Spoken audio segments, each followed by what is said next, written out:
a 25th consecutive season. The Florida Suncoast, returning American champions and more world in the Pirelli World Challenge than ever before. 2014 starts now.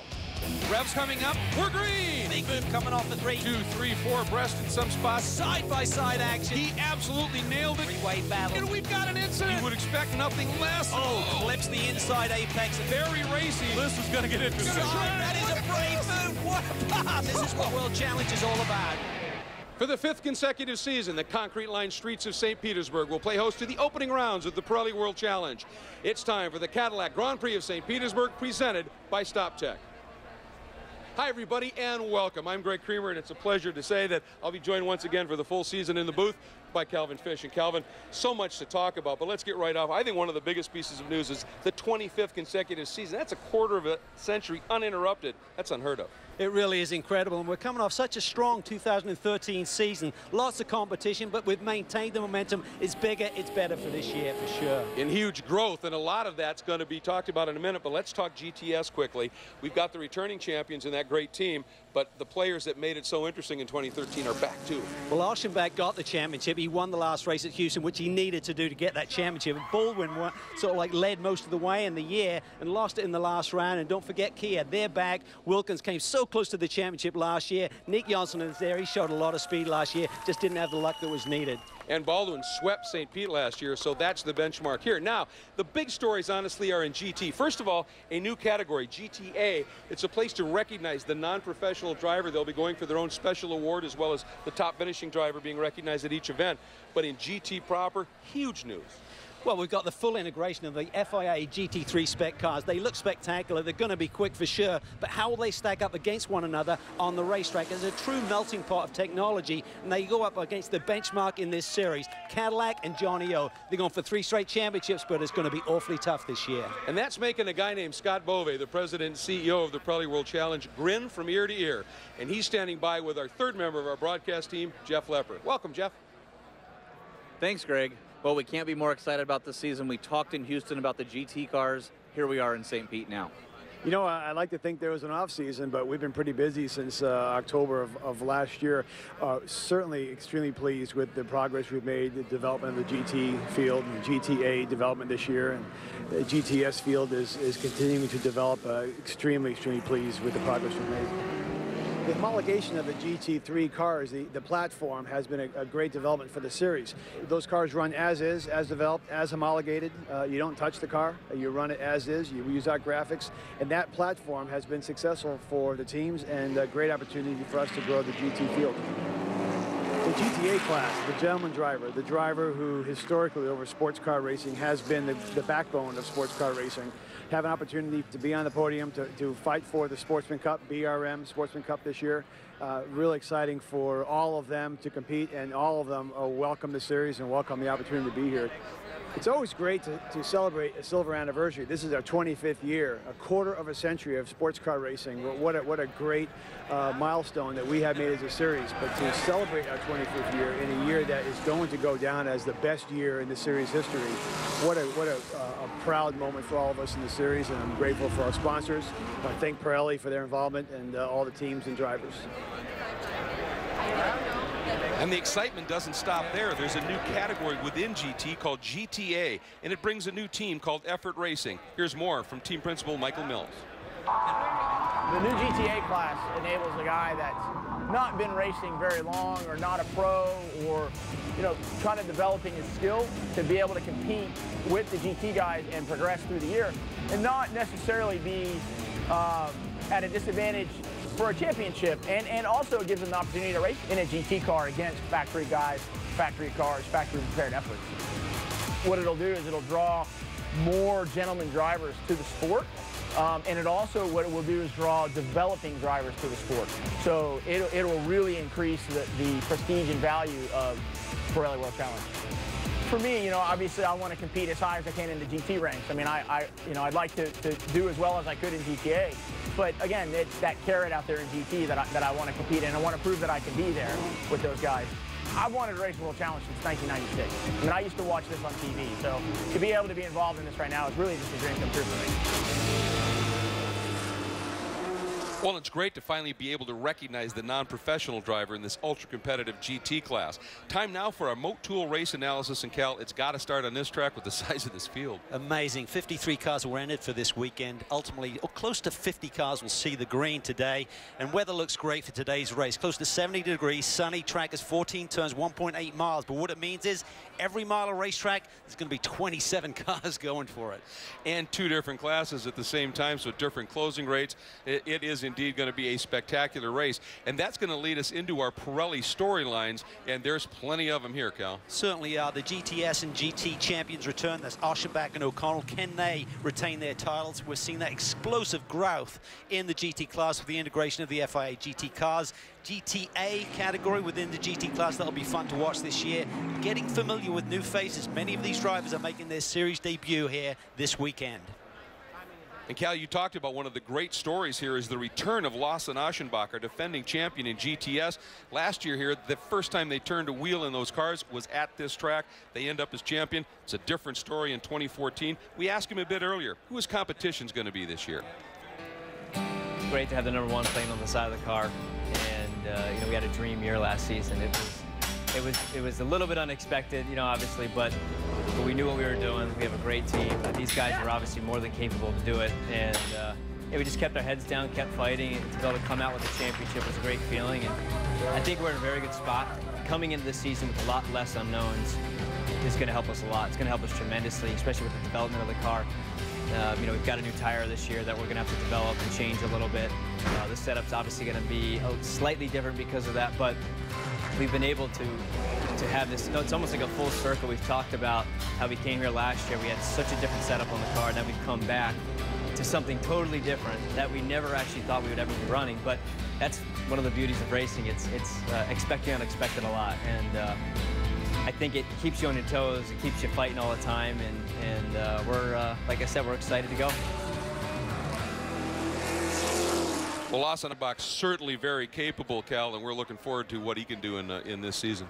Yeah, he's going to have a tough one here, though. Jack Baldwin was undefeated here last year into the double victory, so when he starts on the pole. Absolutely. Now, of course, the other champion in the GT category is going for a three-peat. The question is, and we asked him this earlier, Johnny O'Connell, how do you do that? You know, when you won a couple of championships, especially in the row, you know what you have to do in order to repeat. Sometimes, you know, people might get a little bit complacent. That's not the case here at Cadillac Racing with the team or with me, especially knowing that this season we're going to have a lot of new fast drivers and some very competitive cars. To me, this is probably the most exciting time in the history of World Challenge. You know, certainly everybody at Cadillac's excited, but, you know, when you start adding in brand new, you know, GT3 BMWs, Ferraris, Porsches, Audis, you know, you go down the list, you know, of the world's top performance manufacturers are competing here, making the series a destination for drivers. That's a place you want to be.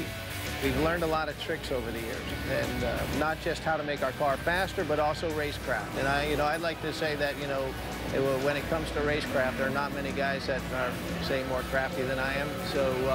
So yeah, we're going to rely on our wisdom and be hopeful that our Cadillac runs fast. Well, Johnny O'Connell, immensely talented, certainly capable, and that Cadillac team is one of the absolute best. So I wouldn't bet against him, that's for sure. Now, Cadillac also gives us at each event the Cadillac Key Corners, a look at the very distinctive and important corners at each of the racetracks. Well, here at St. Petersburg, it's Johnny's teammate, Andy Pilgrim, who's going to give us the tour. I'm Andy Pilgrim with Team Cadillac, and this is a lap of St. Petersburg. We're coming down this straightaway. It's actually a runway coming into turn 1. Heavy braking. You'll see all the paint so slippery here coming into turn 1. Come around turn 1. There's little cones there. Absolutely crazy through here. Very tight with traffic. Turn 2. Accelerate through here. Turn 3. Heavy bump coming into turn 3. Coming out there. Very fast 4th gear corner. And down the straightaway here. A lot of bumps. Street course, as you can tell. And we're heavy braking here down to 2nd gear. 2nd gear, turn right through 4. Then a quick turn, turn 5. Accelerate through turn 6 here, totally blind, down to turn 7. Turn 7, right-hander, a lot of camber changes here, still in 2nd gear, up to turn 9, 9 here, and now we've got the kink, really, really fast, flat out, almost flat out, very tough kink here, left-hander, coming up to turn 10, heavy braking, down to turn 10, carrying a lot of speed here, down to, again, second gear. Come through here, can't touch that curve, it's too big. Coming out towards the S's.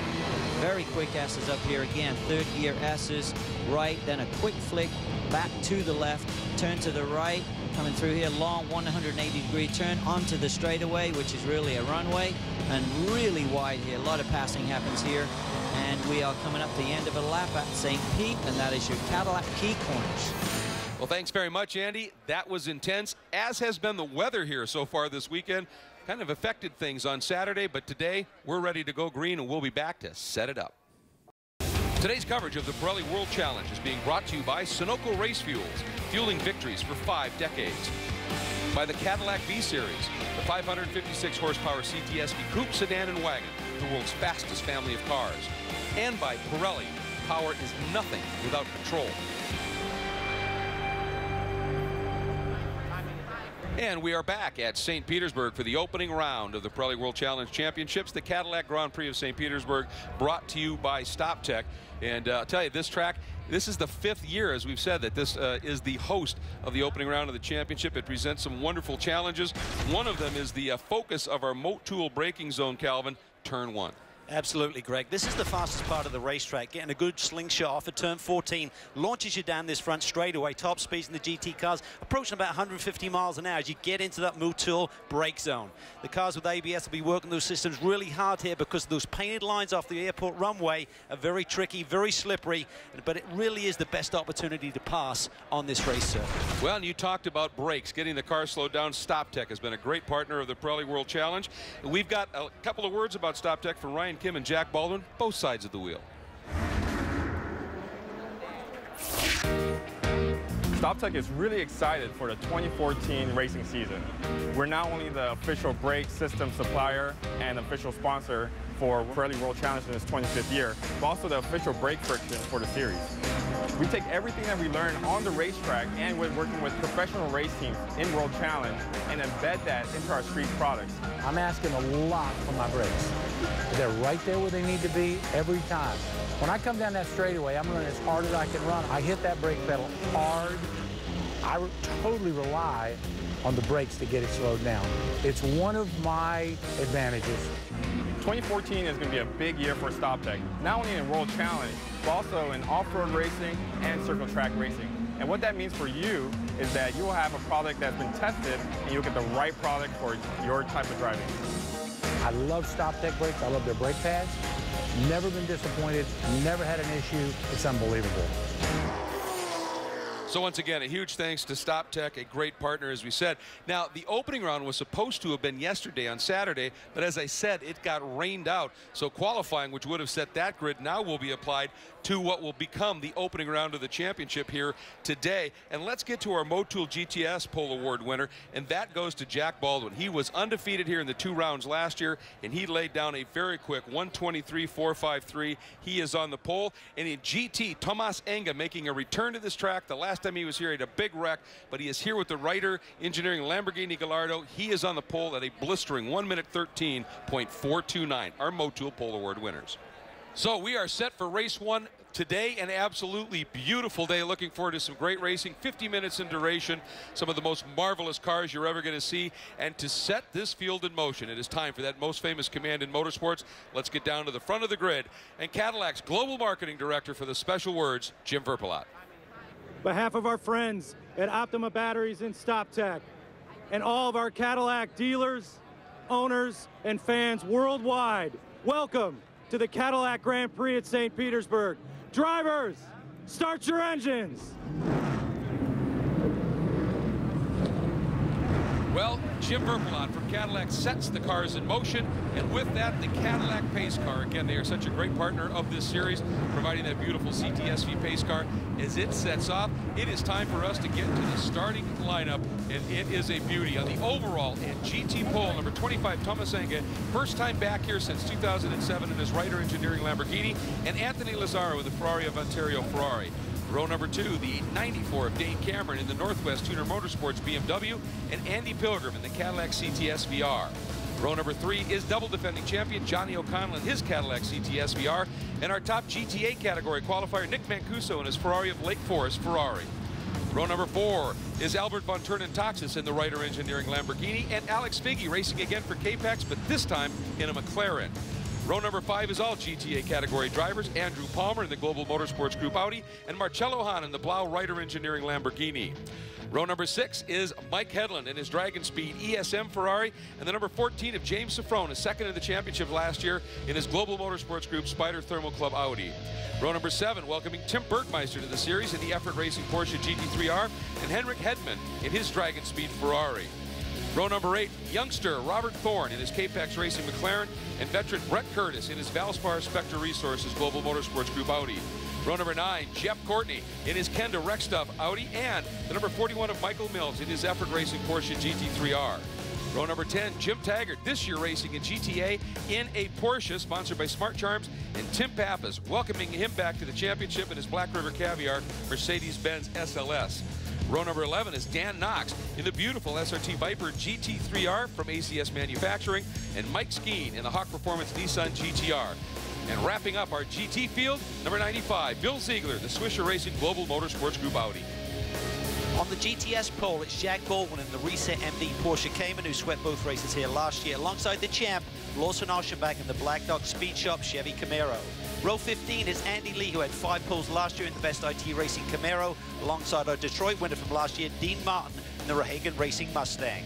Great performance by Tony Buffamonte in the Ford Mustang. He'll line up 5th in class, alongside series debutant Jack Roush Jr. Row 17 is Drew Regetz in the Aston Martin GT4 for TRG, alongside young Alec Udell, who's now 18 years old, in the Motorsport Development Group Ford Mustang. A brilliant qualifying performance for Rick Boucher in the Nissan 370Z for SFR Enterprises, alongside Mark Wilkins, so close to the championship last year, for Kia. Row 19 is the rookie Jeff Reeves in the Best IT Racing Camaro, alongside David Sturks in the Ford Mustang for Always Evolving Racing. Nick Johnson in the second of the Kia Optimas lines up on row 20, alongside young Ernie Francis Jr., also campaigned as Chevy Camaro here last year at St. Petersburg. Row 21, it's Brad Adams in the Capaldi Racing Mustang, alongside Eric Davis in a similar Ford Mustang. Row 22, it's Don Ishtuk in the Audi TT RS for RS Works Racing, alongside Mark Clennon for Breathless Performance. Row 23, Nick Asayan switches from Real Time to TRG in his Aston Martin GT4, and then it's Robert Stout still developing the Scion FRS. Row 24, Mitch Landry in the Motorsports Development Group Ford Mustang, alongside Tony Gaples in the Black Dog Speed Shop Chevy Camaro. Row 25, it's Chris Outzen for DWW Motorsports in the Ford Mustang, and Buzz McCall in the second of the Reset MD Porsche Caymans. On row 26, it's Jorge De La Torre for TRG and his Aston Martin GT4. And the final runner in the field today will be Fernando Cerfilas for the Breathless Performance Racing Team in his Chevy Camaro. So that sets the field, and as always, we're going to have some amazing views from inside the cockpit, giving you the driver's perspective with our Kia Quad Box and some awesome GoPro camera shots.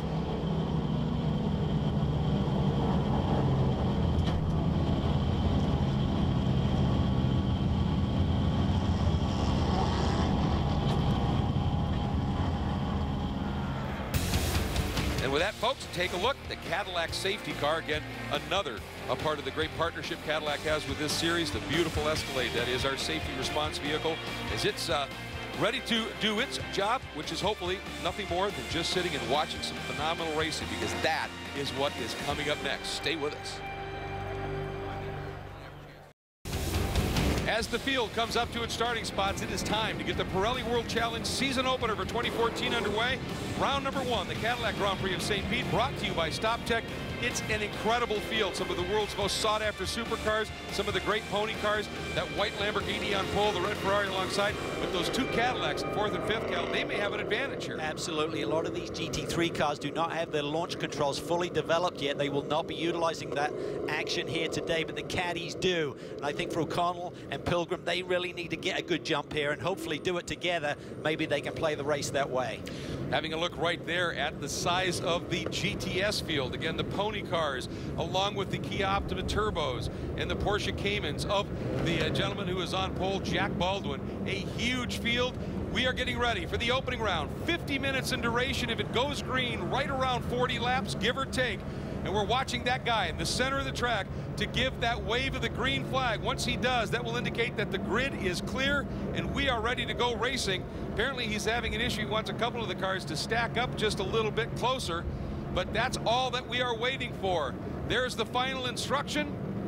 Boy, this is a stunning field, Calvin. It really is. It looks beautiful, Greg, but everyone will be getting very antsy. This is taking a little bit longer than it normally should as we wait for those final few rows to line up correctly. If guys have got it in gear, it's very easy to overheat one of these clutches right now. All right, he's making his move to the back of the field. The official is. Watch for that flag to wave. That's the indication, and then we should be going racing. Remember, the lights will come on when they go out. We're racing. All right, he waves the flag. The field is clear. Watch for the lights to go out. We will be underway with round one.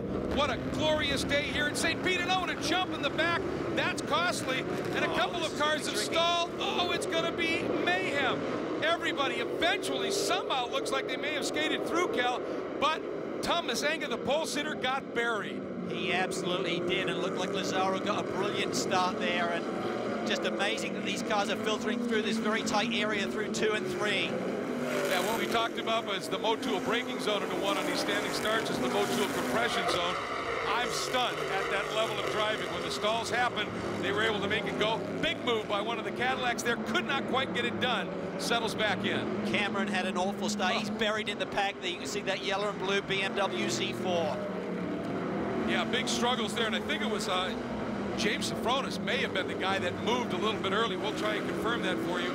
But as you can see, there's the pack, and what a fabulous start by, I believe, the number 21, the GTA driver, Andrew Palmer. Well, I think with Enga's bad start, that affected everyone else on the front end of this grid. So this has been a real mix-up from what we saw in qualifying. This will be thrilling to see how this shakes out right now. Yeah, and right there, I mean, you've got a couple of those white Lamborghinis from Ryder Engineering, but the one best placed is Prince Albert, the German nobleman who is running for the Ryder Engineering team. And with Enga having that problem, he was able to go through. I mean, Enga looks like he's going to slot back almost to outside of the top 10, Cal. A horrific start. Look at Pilgrim. He looks down to the inside. Andy is one of the best overtakers in the business. He's really decisive, side by side through turn 1. That was on Andrew Palmer, the young GTA driver. Won last year's Lamborghini Super Trofeo Series, then went to Europe and won the World Finals, but does not have much racing experience. And he tried to stay with him around the outside. Mancuso gives him a look. That's essentially, Cal, the battle for the GTA lead. It is, and Palmer saw him coming and immediately moved over towards the apex, said, don't even think about it. But this is the perfect start for Anthony Lazaro. He said, my car doesn't come alive quickly. It takes longer to get those tires up to temperature. Then the car is brilliant. By being up front right now, he is in the perfect spot now to have that Ferrari's pace really come to him. Yep, nobody in front. He can really start to open up a margin if he can try and get away just a little bit. And remember, folks, GTA, it's a subcategory. It's just a class, a category, more accurately, to recognize the non-professional driver. They are still running for overall position in the GT class proper.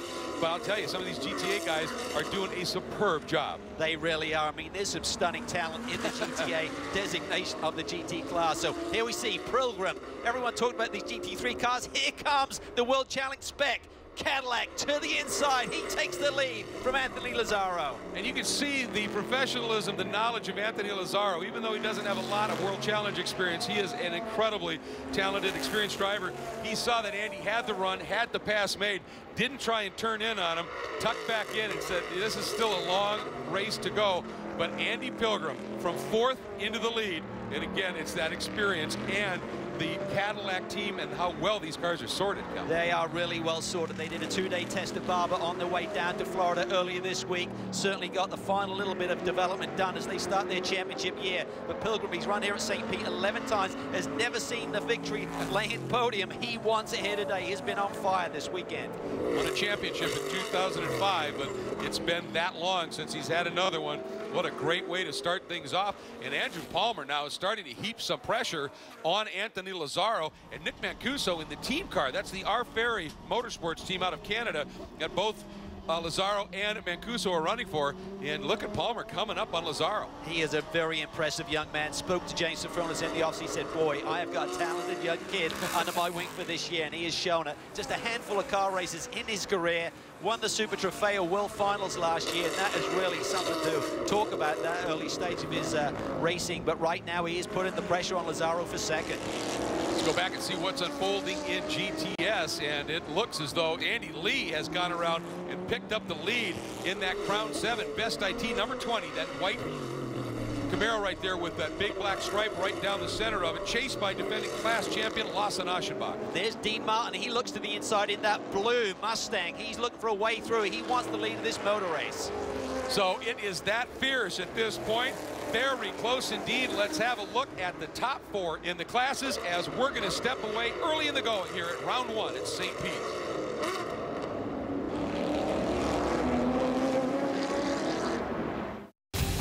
The Pirelli World Challenge is being brought to you by Motul, the official lubricant and brake fluid of the Pirelli World Challenge. By SRT, because daily should never be routine. And by Kia Motors and the Kia Optima. It is not your average midsize sedan. Andy Pilgrim continues to lead here in round 1 of the Pirelli World Challenge Championships here at St. Petersburg. The Cadillac Grand Prix of St. Pete brought to you by StopTech. And Andy Pilgrim parlayed that launch from a good start up into a great run at this point, leading from Lazaro, Andrew Palmer, Nick Mancuso. Completing the top 5 is Alex Figge in the McLaren. But really this whole thing, Calvin, was sort of teed up by what was an absolutely chaotic start here. And I'll tell you one thing, that everybody able to pick their way through it was fantastic. Nick Mancuso taking a look down the inside of Andrew Palmer for third, couldn't quite get it done. And Tomas Enga running door to door for just a moment there with his teammate, getting around Prince Albert, Von Turnen Taxis, and that moves now Enga up into the 7th spot. Yeah, Rob Paulson is starting to turn up the heat here, and he's doing a good job being very disciplined in carving his way through this field. All weekend long, he's been the fastest car on the racetrack. That poor start has really buried him right now, but on a street circuit like this, you have to show some patience. But bear in mind, it's a timed race. If there's any kind of caution in this, time may run out for you, so you can't wait too long. You got to be decisive. Here we see Cameron. He's trying to fight his way through the pack as well. I think he got involved when Enga had his poor start, right behind him on the grid, of course. Well, one of the nice things for all of these competitors, they are running on Pirelli's P0 slicks. It is a tire that has been proven time and again that you can push it to the extreme and it will remain racy. And Pirelli, they are geared up for a big year, as Rafael Navarro tells us. When you go live on the broadcast and you see the grid of what we have amassed here, it's so exciting. Big shout out to the people at Pirelli World Challenge. We've been hand in hand in the trenches with them, laying the groundwork and the foundation for what's manifested itself here at St. Pete. From our perspective, we're ready to go. We've done a fair amount of testing. We brought in some new sizing that's in line with the GT3 specification for the teams here. And I think that's given us a nice wide margin and a performance window for the teams to extract maximum performance from. You've got McLarens, you've got Ferraris, you have Porsche, Aston Martin, Cadillac, Audi. These are all our brands that we supply at the OEM level on the street cars, and then you've got these magnificent teams racing them here on the track. Doesn't get any better.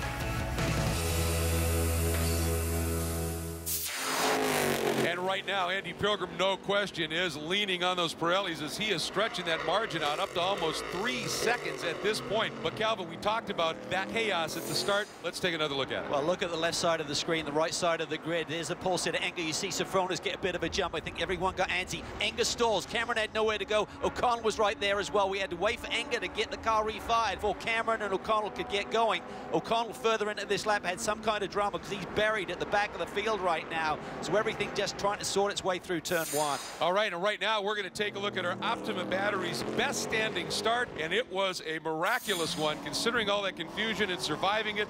It's the number 12 Hawk Performance Nissan GTR of Mike Skeen going from 22nd to 12. at the end of that opening lap, helped obviously by some of that chaos, but was somehow able to thread the needle. So congratulations to Mike Skeen, as we just had a great look now of Andy Pilgrim drawing away. In the GTS category, it's still Lee over Aschenbach with Martin, a very solid third, but Andy Pilgrim now, Cal, is starting to work into the back of that GTS field. This is when it gets crazy. It does, and you would think that Andy would want to be just pacing himself, but I think what he wants to do is create a bit of a buffer, Greg, so that he can take his time picking his way through those GTS cars. So great performance by Andy in the opening laps here. He's created a 3-second gap over the rest of the field. That gives you time to think. You don't have to really force the issue too much, and this is going to be something that we're going to see throughout the course of the remainder of this race, is traffic. You've got 27 cars per mile. It is hectic out there. There's a good look at that Hawk Performance Nissan GTR. Mike Skeen, who got that Optima Battery's best standing start. They continue to work on that and evolve it. Oh, and we've got a car off. It's the 98 Ernie Francis Jr. Damage to the left rear, Greg. It sure is. That is that Breathless Performance Camaro into that relatively short runoff area, but something has gone wrong. Was it contact or did something break? Don't know at this point, but nonetheless, he is off.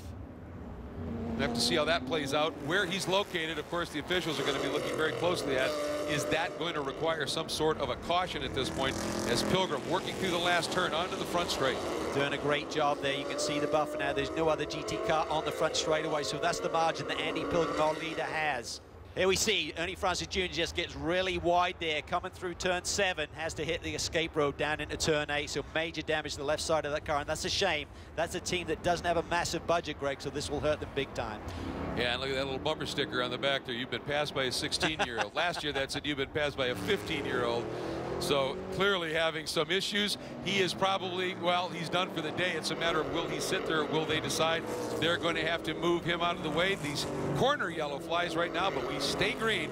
We're going to step away for a moment. Here are your leaders in each of the classes. In GT, it's Andy Pilgrim. In GTS, it is Andy Lee.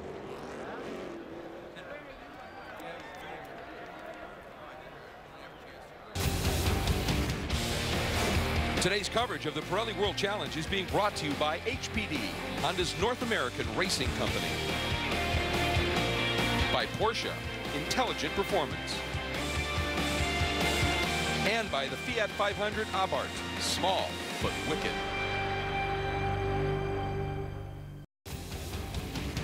This Pirelli World Challenge broadcast is being brought to you by Mercedes-Benz AMG Customer Sports. By the Cadillac B-Series, the 556 horsepower CTSV coupe, sedan, and wagon, the world's fastest family of cars. And by HPD, Honda's North American Racing Company. Andy Pilgrim has opened his margin up in an absolutely fantastic drive to the better part of 8 seconds here in the early going of the opening round of the Pirelli World Challenge Championships, the Cadillac Grand Prix of St. Pete, brought to you by StopTech. It has been a superb run. Here, though, is your GTS battle. It is fierce. That is the number 20 Crown 7 Best IT Camaro of Andy Lee, chased by the Black Dog Speed Shop of the number 1 Lawson Aschenbach. Yes, indeed, that number 1 means he is the defending class champion. Not too far back, though, Cal, is the number 50 of Dean Martin, and the guy who had a tough start and has clawed his way back into it, closing, making the move now. Jack Baldwin looks like he's going to go down to the inside of Martin. Oh, the squeeze, they touch. And again. Dean Martin, one of the most aggressive drivers out there. He didn't want to give that position. Jack was forcing his way through. We can see those Camaros taking off a little bit. Really tight quarters there down in the brake zone for turn 4. But so far, they were able to emerge unscathed as they're coming up on a little bit more traffic here. Martin down to the inside, trying to let that car know he's there. Will he stay out and let Baldwin through? Nice job. He did, but it cost Baldwin some time. There you can see he's dropped a couple of car lengths, but everyone thought that Jack was really under control here this weekend. He's been super fast in all of the practices and in qualifying, grabbing that pole, but this is a surprise with the Camaros up front. So Baldwin continues now to work his way up after that problematic start where he got caught out just a bit, sitting between the 2 Rehagen Motorsports Camaros, right behind the Picture Cars East entry of Dean Martin, right in front of Tony Buffamonti in the team car. That is the battle for 4th, 5th, and 6th, but, excuse me, 3rd, 4th, and 5th. And look at this. Oh, we've got Brad Adams in the Who Knew Dat Dog machine, and another, a big get-together, the 7 GTA Porsche of Taggart, and one of our always evolving Autotopia cars, the 75 of Davis. And this one, Cal, this might bring out the full course yellow, and we get word full course it is. Yeah, two different parts of the racetrack. One incident is down in turn 10, and that's a different area there up in turn 4, I believe. So no option but to go for our first full caution of the weekend. In fact, these guys have really behaved really well with this massive field, competing on the racetrack at the same time with the two classes. It has been very impressive. I mean, it's not a full course caution to be had in any of these sessions. And right now, that's an indication of what can happen. You've got one of the GTA cars, which is a little bit farther back in the overall GT grid, and one of our GTS machines, and just racing for position. We're going to see if we can show you what may have occurred here, Cal. Oh, look at this. Tag it all the way to the inside. And he's just going to get in there really deep, just unabated speed. Oh, that was a big hit. Got to the, yeah, that inside there, very low grip probably in that area. Just once he got there and got trapped there, he was pretty well committed. So that's going to lead us into a bit of a break here. So let's take a look right now at the leaderboards, the top 4 in each of the GT and GTS categories as we step away for just a minute. Don't go anywhere.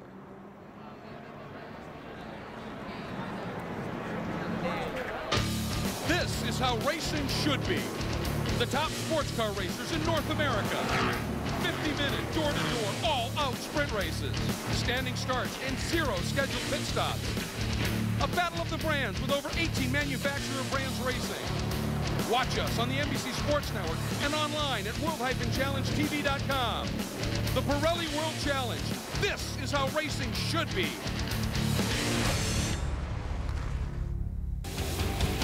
The Pirelli World Challenge is being brought to you by Grassroots Motorsports, the hardcore sports car magazine. Subscribe today.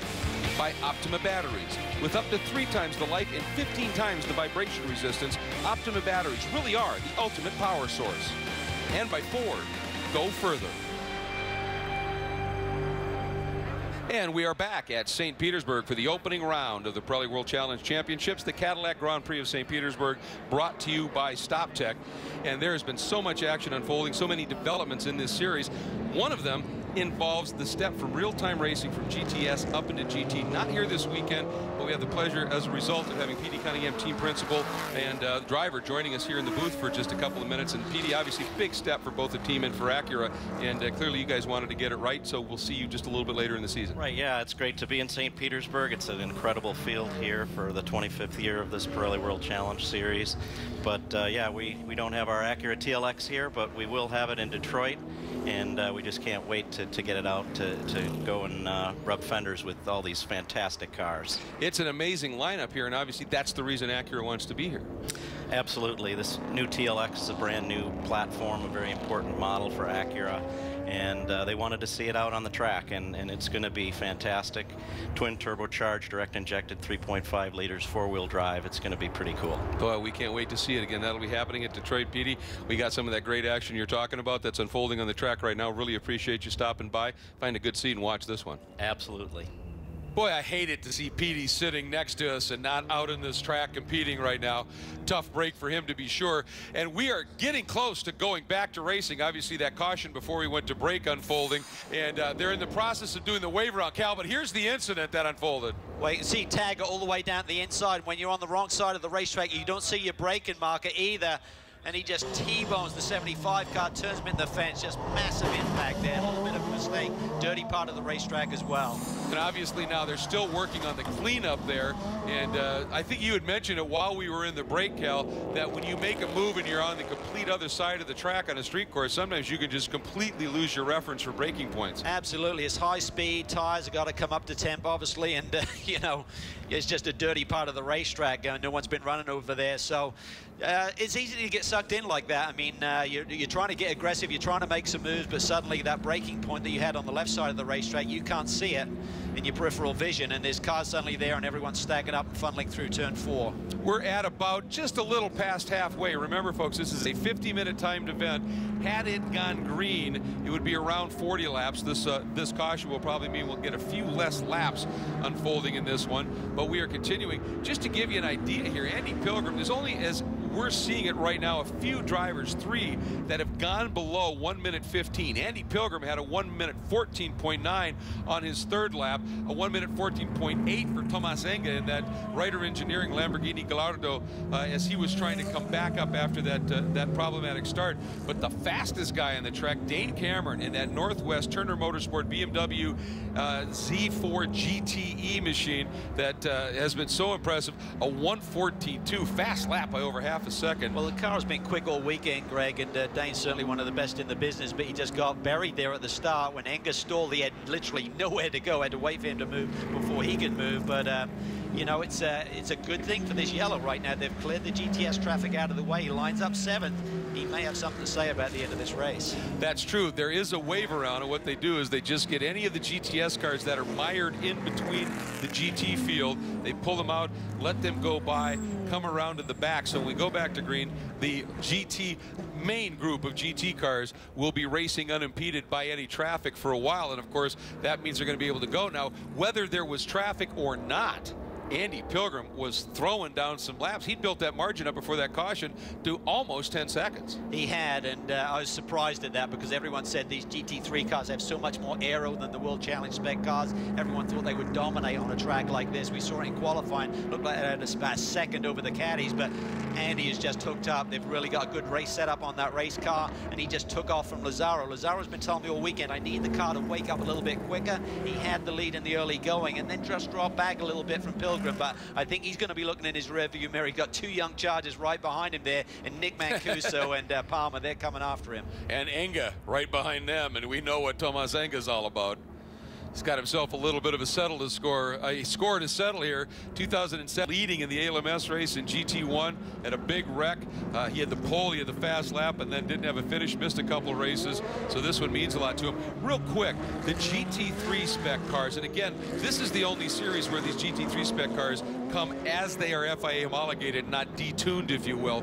A lot more aero, but the trade-off for them is a lot less suspension adjustment modification. Is that what we're seeing here? The aero maybe not making up for the great setup on that Cadillac, and the fact that those caddies, that traction control, they have got that perfected. Well, they do. They've got that perfected, and they have track knowledge. You know what I mean? Yeah. They have a good book to work from. So many of these teams are here for the very first time, and it makes a difference. I mean, you can look back at last year's notes, track temperature, what did we need, what did we put on the race car, how effective was it on the long runs. These other teams are learning as they do each lap here this weekend. And we're getting word from race control, lights going out on the pace car. We are going back to green here on the streets of St. Petersburg for this first round of the Pirelli World Challenge Championships in its 25th consecutive year. Absolutely fantastic, Cal, coming to green. It really is, and you got 2 of the most experienced guys in the business leading the guys back to green, then 2 young Chargers right behind him, then Tomas Enga, the pole sitter, right there in that white Lambo going through the final turn. And only a couple spots back from that, the fastest guy on the track prior to the caution, that blue and yellow BMW of the ultra-quick Dane Cameron. Boy, Andy bringing him up slow, wants to use that V8 torque to good effect. We're green. He launches, and right there, Palmer making the move, and Tomas Enga swings way down to the inside. Cal driving down to the apex. He's got Palmer. Couldn't quite get Mancuso. Prince Albert looked for the way through as well, and Cameron had to tuck in right behind him. He lines up 7. Then it's Hahn and another one of those Lamborghini. In racing, they give no quarter to noblemen. It is earned it. And boy, I'll tell you, he has been extremely impressive. Now, get to the inside of Mancuso. He takes 3rd. Great restart lap for Tomas Enga, our pole sitter. And Cameron trying to swing around Albert, couldn't quite get it done there. So he's lost touch just a little bit as they funnel through. There's Cameron, there's Figgy in that incredible McLaren. Yeah, my mistake is Figgy there right in the hunt as well. He won the first race here last year, was dominating the whole weekend, and had a mechanical in race 2, so he is red hot around this racetrack. Watching this incredible field funnel through. That's the very quick kink now into turn 10. Tricky corner that as it comes back at you right there on the exit. And Enga heading into the ultra-fast 11-12 chicane. Is he going to try and make the move into 14? He goes the long way around. Lazzaro protects the inside. Enga said the great part of my car is the launch off of this car. He says I get off that turn 14 so well, and that gives me the straightaway speed that I need, and he's going to need it right now. Lazzaro moves to the middle of the road. And Lazzaro able to get a little bit of a gap. Enga swings back to the outside. All of this, of course, allowing Pilgrim to once again open it up. Enga in a little too hot, and here comes Mancuso. Couldn't quite take advantage. No grip out there. He just tried to make an outside move. He couldn't find the grip, had to wait on the race car a little bit. Mancuso looked for a way through. So this action absolutely furious at this point. Cameron trying to get down. Prince Albert can't make that pass. We're going to step away for a moment. Here are your leaders.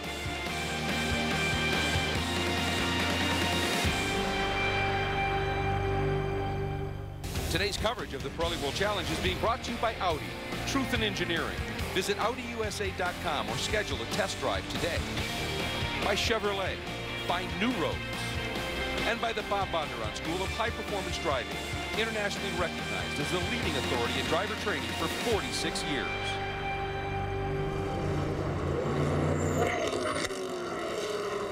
Welcome back, and the action is incredible right now, Cal, but it's for second as Pilgrim continues to draw away, but Lazzaro is in full-on defense mode against that white Lamborghini Gallardo for Ryder Engineering of one Tomas Enga. Well, I think why Anthony having to be defensive here has costed lap time, is allowing our leader Andy Pilgrim just to take off. What a perfect scenario for Andy Pilgrim right now. There's battle right behind him. They're holding each other up a little bit, and he is just taking off. Here's the battle in GTS. Andy Lee continues to lead. The champ, Oshenbach, right behind him, and then it's Dean Martin in that blue Mustang.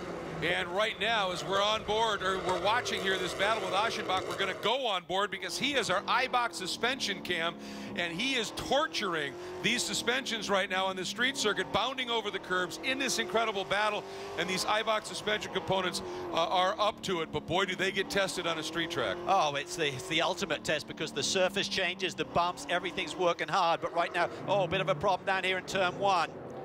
Yeah, it's one of the Camaros, I think. Yep, the 29, and one of our Aston Martins, the 04, having a problem as well. GTS leader Lee continues there to hold off Oshenbach. The Camaro is looking really strong here in race trim. But Dean Martin, I said it before, he is really aggressive. Give him a sniff of the lead. He's going to be going for it. That's exactly what he did at Detroit, and boy, did he make it work, ending up winning the second one in only his second start. Andy Lee feeling the heat.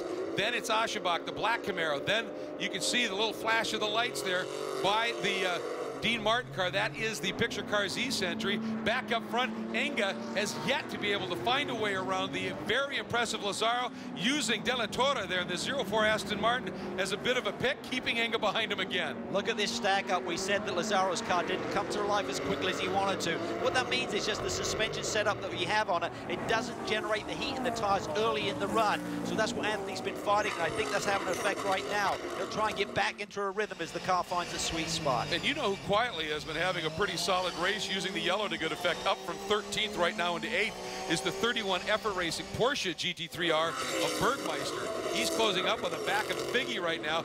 Meanwhile, here we go. Enga trying to do the wider run through the corner, and Lazzaro gets clipped by Sefurlis, trying to go around Sefurlis. They had contact. Depends on how bad the damage is on Anthony's car. That's going to slow him up. Enga going to make the big dive move to the inside. He's through cleanly. Lazzaro might be wounded. He may be wounded. There's certainly some carbon fiber fly there in that incident.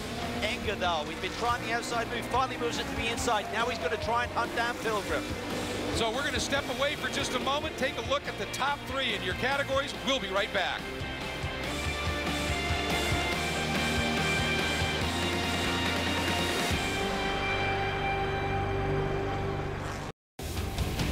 Welcome back, everybody, as Dane Cameron down underneath picks up the 6th spot from Albert von Turnen Taxis. Albert comes right back at him, trying an outside move into the chicane. Boy, that was some brave racing.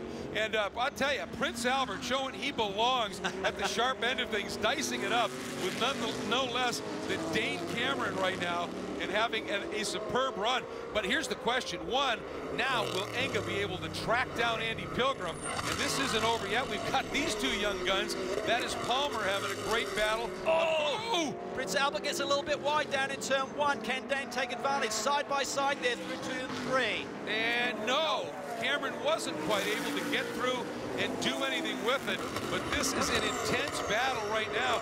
And of course, as we were going to break, we had that incident between Anthony Lazzaro in the Our Ferry Motorsports Ferrari when he got together with Fernando Ceferlis in that GTS Camaro. Meanwhile, here is Andy Pilgrim, and all of that action behind him is playing into his hands perfectly. It has, but certainly Enga has a lot of pace right now. He's coming after him. The last lap, he was nearly a second faster than Andy Pilgrim, so he's going to try and chase him down. Our pole setter, a man on a move right now, the Czech, Thomas Enga. He's had kind of a checkered history here at St. Pete. Had a massive crash here in 2001 through that 2-3 complex, broke some ribs, but comes back. He wants to get that victory. All right, and as we are enjoying some of the great battles here on track, ooh, a little tap there as Cameron gets into the back of Prince Albert. He's going to make the drive down to the inside, but it is, of course, Andy Pilgrim leading away. And I tell you, it's pretty obvious, as we're going to hear from Jim Verpelot of Cadillac, that they have not been complacent in prepping for the off-season. We're really proud of what the team did last year. When you can win back-to-back manufacturers championships, or you know what, back-to-back championships in anything, there's a lot to be proud of. But you know what, the testament to the team is that about 2 days after that was done, they started working on this season because they know, you know what, everyone's going to come gunning for us again, but we got to raise our game that much more. What we're proud about of our racing efforts is that it's really changing the perceptions of the brand, and there's no better place to prove it than on the track. You're seeing more and more of that dynamic performance and capability, whether it's, you know, our base car all the way up to the Bs and then all the way through the race car. Every year our corral space is growing, so we have 50 owners that are going to be here this weekend at St. Pete, and their guests that will entertain, plus our dealer body. So it's a lot to get excited for, but there is that sense of pride, and that's what we see every day when we talk to our owners, is how much they love their vehicles. And Andy Pilgrim driving the wheels off that car that Cadillac team and program have put so much heart and soul in. But behind him, Cal, speaking of driving the wheels off it, Tomas Enga, you can see the back end of that Gallardo swinging around.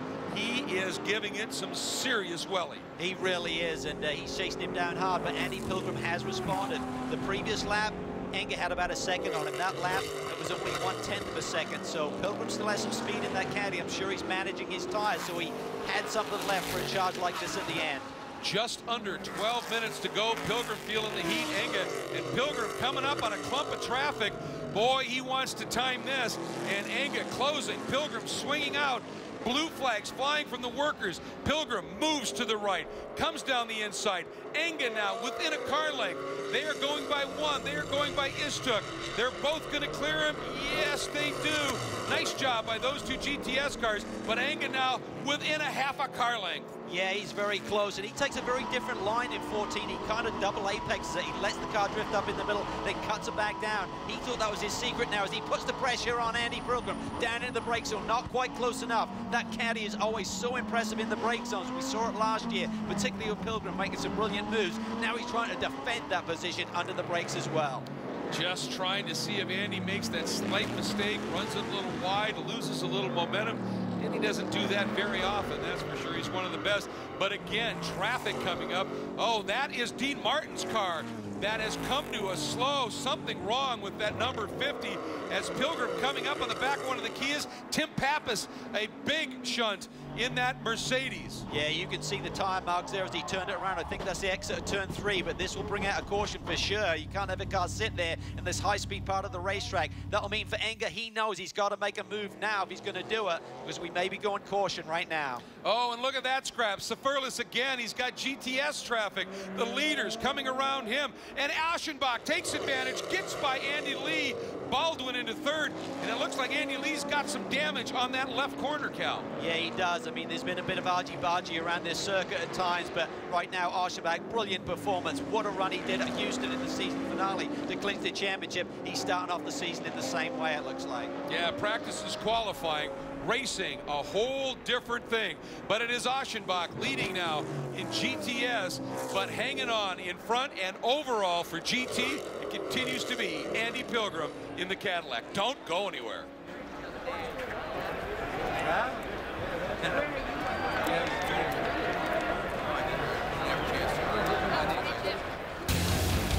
The Pirelli World Challenge is being brought to you by StopTech. championship-winning brake components and systems for racing cars and high-performance vehicles on the street or track. Stop Tech, brake late, finish first. By Mazda, who reminds you that conviction, courage, and creativity are the Mazda way. And by the new Mini, the new original. The battle in GTS continues, as does this incredible scrap for the overall GT lead. Andy Pilgrim hanging on, but it is by a hair over Tomas Eng, the Czech, full attack mode. Look at that entry line, Watch Cal. him cut back, though. He gets back on the power early, straight into the wheel. That allows him to get back to the gas pedal. And look at the run he gets on Andy Pilgrim down this front straightaway. Pilgrim can see him coming. He moves to the inside. Will Thomas Enger slice it to the inside? Traffic on the outside at the same time. Boy, Enger showed the nose for a second, but couldn't quite get close enough. Pilgrim doing a superb job of using the number 51 Sparco Nissan. The OS Geiken entry of Rick Boucher is a nice pick, but Pilgrim, all he's seeing, well, you see the top, Enger, last minute dive to the inside. Pilgrim says, you're not up alongside my quarter. That's not enough. I'm closing the door, and Pilgrim able to hang on, and another of those Kia Optimas up front. Sensational racing between two veterans there. Andy Pilgrim using every trick in the book to try and keep the check. Thomas Enger behind him. Enger hasn't raced in 18 months, but he's driving a race car every weekend and developing this Lamborghini, and it is showing. He is hungry. He wants a win. Coming up and around Nick Janssen, they're able to get by the quick Swede in the GTS Kia Optima Turbo. They now come up through this ultra fast, I love this section of corners, 11 and 12. You feed it in almost flat, then dip just breathe it more than anything. And again, Enger using that wide in and then tight outline, trying, as you said, get to the throttle early. This time, he's going to try and use that green car. If Adams is a pick, can't do it. Yeah, he's coming fast. He's coming fast. He's been really late on the brakes down here, but the Caddy has responded so far. Enger looks to the inside, really deep, makes the move, runs out a little bit wide. Good, clean racing. They may have just brushed bodyworks a little bit, but this is what it's all about, putting it all on the line for the win here on the streets of St. Petersburg. I believe you call that straight lining to the apex. I mean, that he lengthened his braking zone by about 10 feet past the normal exit point. But again, Andy Pilgrim sensed it, saw it coming, and said, if I turn in, it's just going to, both of us are going to be out. You know, that's smart, savvy racing. He's probably not happy about it, but they're still both driving. They're doing a great job. This is a fantastic race. And, you know, some people say, well, that was a little bit dirty. Well, he is forcing the issue, but he had plenty of racetrack there for Andy Pilgrim to make his way through the turn. And now Enger catching traffic at the right time. Pilgrim might get caught. Does he get a little bit of a break here? Well, folks, this is exactly what fans of the Pirelli World Challenge love. One of the areas where the Pirelli World Challenge continues to set a very high standard is with social networking and social media. You can follow the series, of course, at world-challenge.com for all the latest news and views on the Pirelli World Challenge.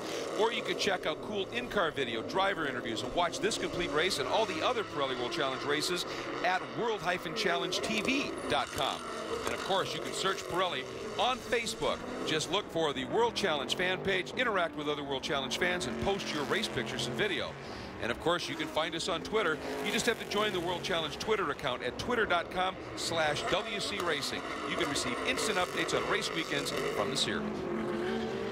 This is the kind of stuff that you're going to be able to follow via all of those social networking avenues. Tomas Enger, Cal, he has turned a 1:13.7. Only guy I've seen into the 13s here. Not so much now as he's dealing with all this traffic, but when he's got clear track, he is gone. He is. I mean, he had the speed. You could say it was inevitable that he would get the lead, but Yeah. Pilgrim was doing such a brilliant job. Just fantastic performance by Andy here today, doing everything he could to hang on that lead, but Thomas eventually forced his way through. It has been spectacular. Here is a look at Enger's move to the lead, Cal. Well, it's bumpy there, as you see. He just leaves the brake a little bit later, releases the brake pedal and try and just get inside of Andy Pilgrim. He saw him coming. Plenty of racetrack there. It's a good spot to do it. So Enger is now your leader with Pilgrim in second, the immensely talented GTA driver Andrew Palmer in third, Anthony Lazzaro still sitting in fourth, and in GTS it continues to be Aschenbach over Lee, Baldwin, and Buffamonte.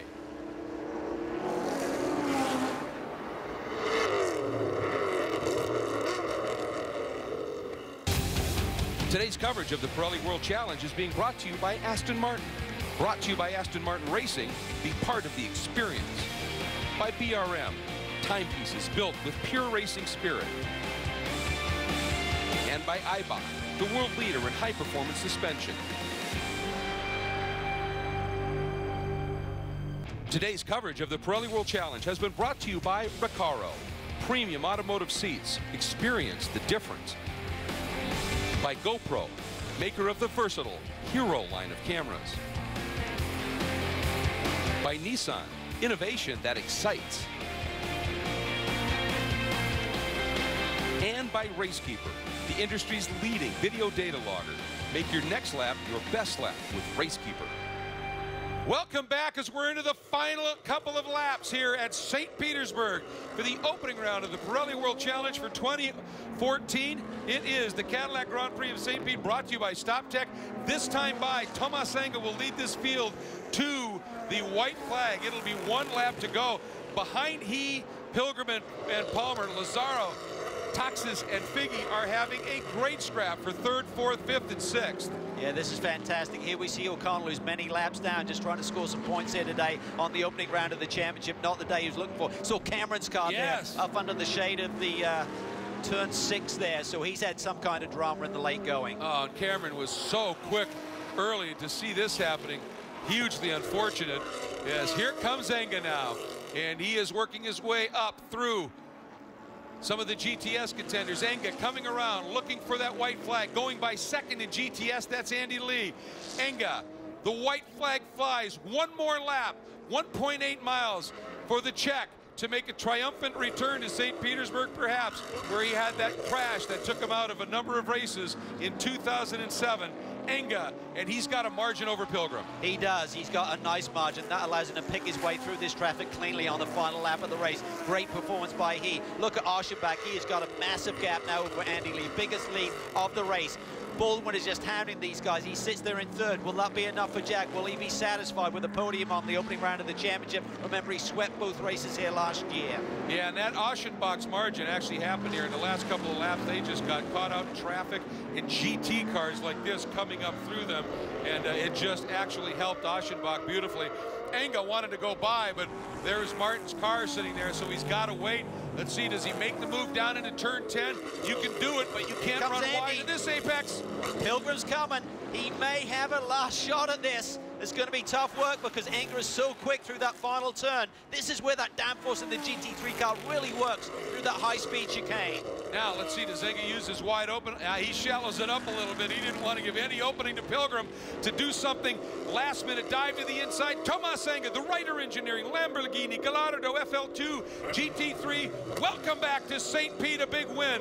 Pilgrim slices through, completing the 2nd spot and filling out the GT podium. We're still waiting for that, but the GTS podium, Aschenbach over Lee and Baldwin. Just some fantastic racing. And let's see, Andrew Palmer now comes through and picks up 3rd in the Global Motorsports Group Audi with Anthony Lazaro 4th. And I'll tell you, an impressive run by Prince Albert von Turnen-Taxis into the top 5 second GTA category driver.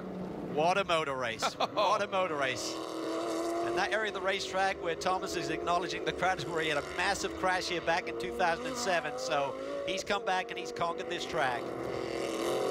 He is absolutely ecstatic, as he should be. We're going to lead you into a look at the unofficial results here after the opening round of this Pirelli World Challenge here in St. Petersburg. And obviously, Tomas Enga is atop the overall podium, atop the GT podium.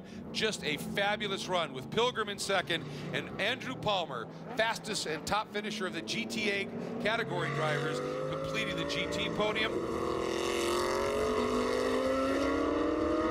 In GTS, Lasse Aschenbach, he has himself the win. Andy Lee led so much of it, still ends up in 2nd.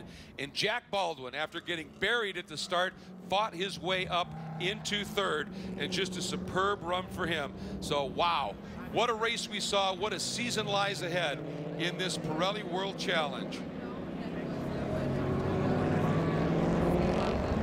So we are looking forward to hearing from Tomas Enga about the charge back through the field after that stall at the start. He's down with Jeff Lepper. Tomas Enga, start from the pole, but you had to have it come from behind win. I can't believe. I mean, to be honest, I did not see the lights. I was standing, you know, so much front, and we have a roll cage over there.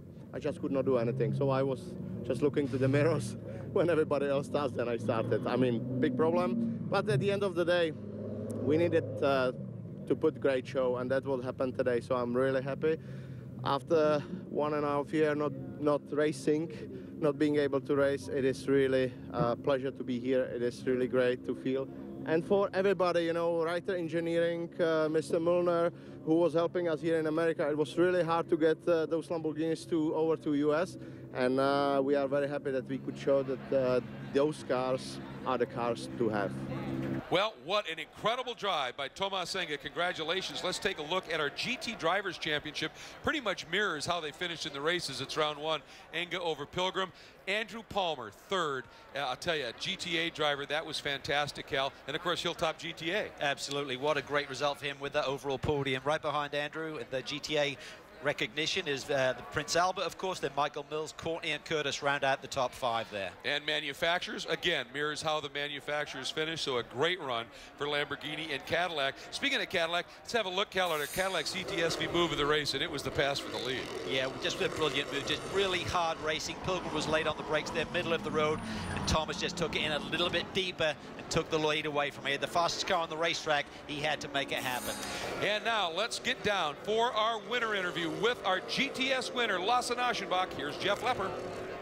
Well, Lasse Aschenbach, you come in the GTS past champion, #1. You're #1 again. Yeah, well, that was a tough race. I don't know what happened from qualifying to today, but we kind of lost the balance of the car a little bit. I don't know if maybe with the wet and so forth in qualifying might have affected the tires a little bit, but got to say hats off to everybody at Black Dog Speed Shop. Fantastic drive, fantastic car. We didn't, you know, we were coming in here thinking we'd probably be like a 3rd to a 6th place car, but to be able to kind of squeak away with the win, we'll take it and get some good points and go to Long Beach. Well, that is why Lasse Aschenbach is a champion. Now let's take a look at our GTS Drivers' Championship, again mirroring how they finished. Aschenbach over Lee, Baldwin, Buffamonte, and Jack Ross Jr. The GTS Manufacturers' Championship presented by Kia. Chevrolet with that 1-2 finish, obviously lead from Porsche, and Ford sits there in 3rd. Let's take a look at our Sunoco Hard Charger Award. Once again, going to Tony Gaples, the pass master, up 20 spots from 45th overall to 25th overall. Our Kia turning point, Cal, had to be the incident that caused the yellow. Yeah, absolutely, because Enga got stalled there at the start. He's coming through the pack. I don't think he would have chased Andy Pilgrim down on a green racetrack, so that yellow really played into his hands today. And our Motul Fast Laps Awards in GT, Tomas Enga, a sparkling 1:13.786, and in GTS, Andy Lee's 1:20.461 earned the Motul Fast Lap Award.